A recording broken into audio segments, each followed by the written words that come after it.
a la puerta y llamo. Si alguno oye mi voz y abre la puerta, entraré a él y cenaré con él y él conmigo.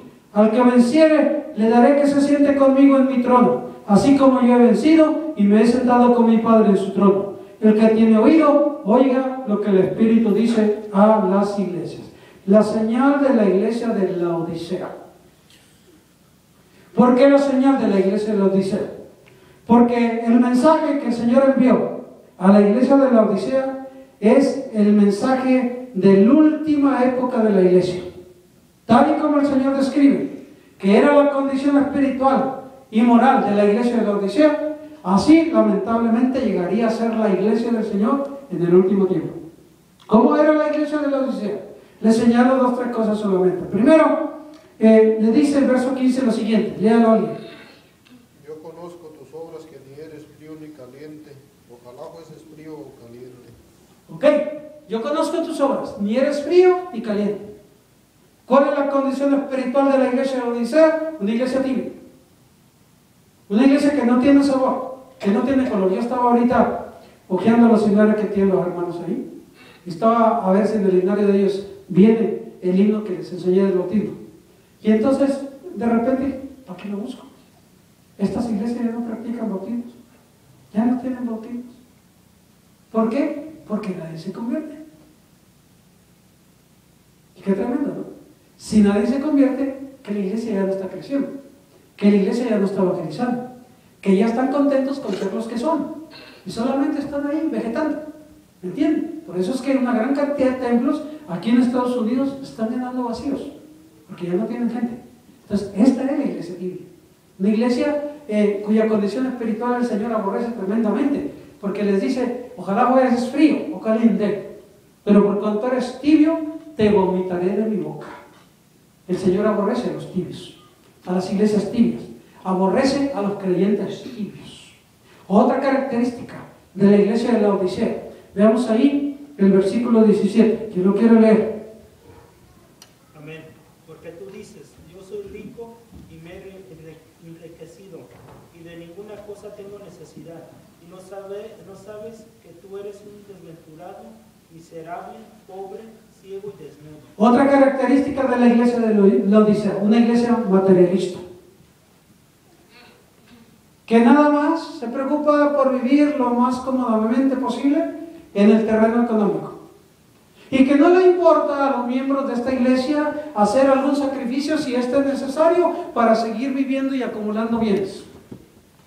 Pero cuando se les habla de algún sacrificio para el asunto espiritual, ¿cómo ponen protestas?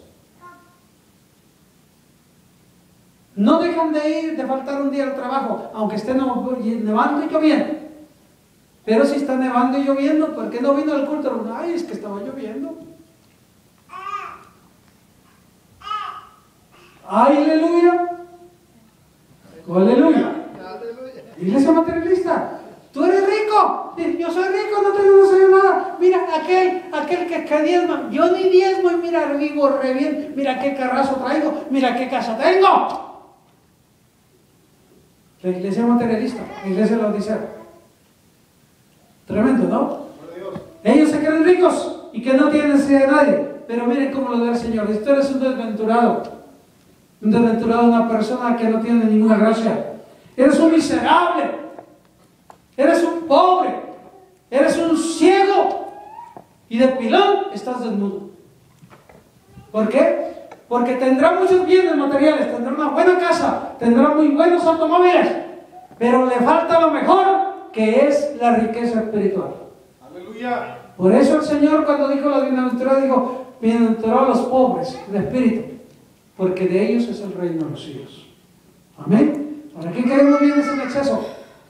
¿Para qué queremos una gran cuenta bancaria en el banco? ¿Para qué queremos una mansión? Si el día que nos vayamos, no nos vamos a llevar nada. Mejor trabajar por la mansión que está ahí arriba. Por eso dijo el Señor, buscad primeramente el reino de los cielos y su justicia. Amén. Esta es la señal de la iglesia de Laodicea. Me detengo aquí porque estas son las 6 señales que les di que la iglesia tenía que estar viendo su cumplimiento como profecías para darse cuenta que el rapto de la iglesia está a las puertas y que debemos estar preparados, porque puede suceder en cualquier momento. ¿Tienen alguna pregunta sobre esto? Háganla en este momento.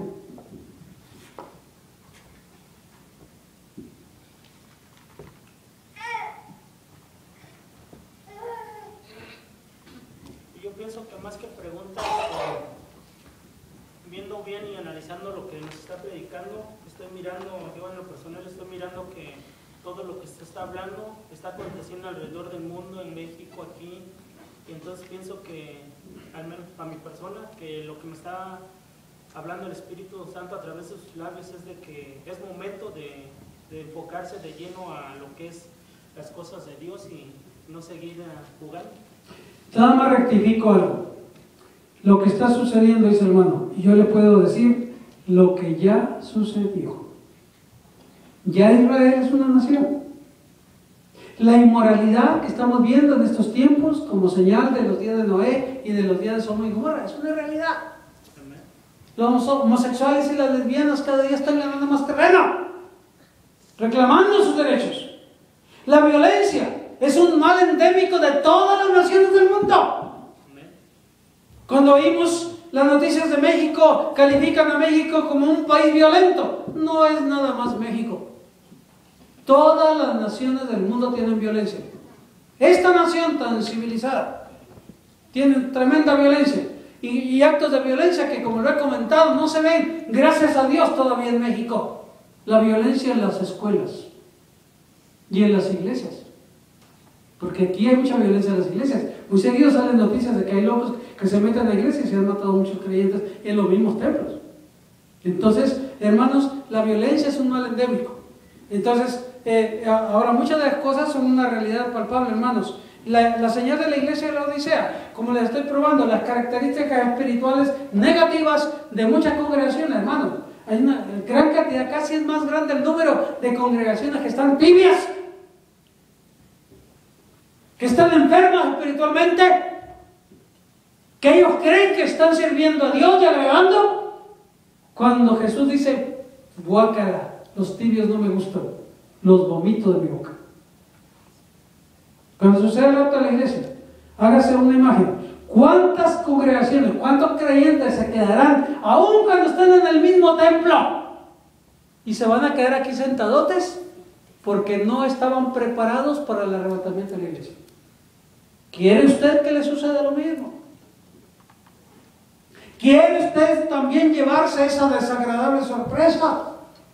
Si no quiere, escuche la palabra que le estoy predicando y enseñando y propóngase así con determinación: voy a vivirla. Si hasta aquí había vivido descuidado, ahora ya no tengo excusa para seguir viviendo de la misma manera. Cobre ánimo cuando se sienta desanimado. Porque yo les soy franco y usted lo sabe.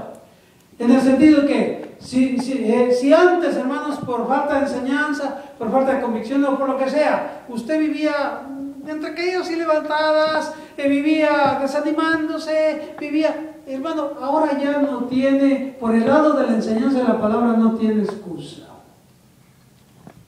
Que yo le estoy hablando claro, le estoy dando palabra, y yo trato como pastor de estar atento a sus necesidades para atenderlo cuando usted me necesita.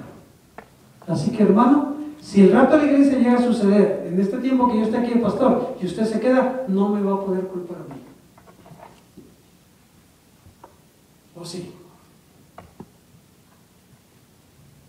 Se va a quedar aquí y va a decir: ay, el pastor que teníamos, mira, tan sabio que se creía y que era hasta maestro, y mira, me quedé. ¿Por qué no me dijo? Se quedó por su culpa, no porque yo no le dije. ¡Aleluya! Por eso el 23, hermanos, tiene que ser un año de renovación total. Como iglesia, como individuos, como familias, como matrimonio, en todos los aspectos. Año nuevo, vida nueva. Continuamos ahora. Punto número 2. Las profecías en relación al pueblo de Israel. ¿Qué tenía que ver o qué tiene que ver el pueblo de Israel en el cumplimiento de las profecías bíblicas? Miramos Lucas 21, versos 20 al 24. Estos versículos son sumamente importantes. Lucas 21.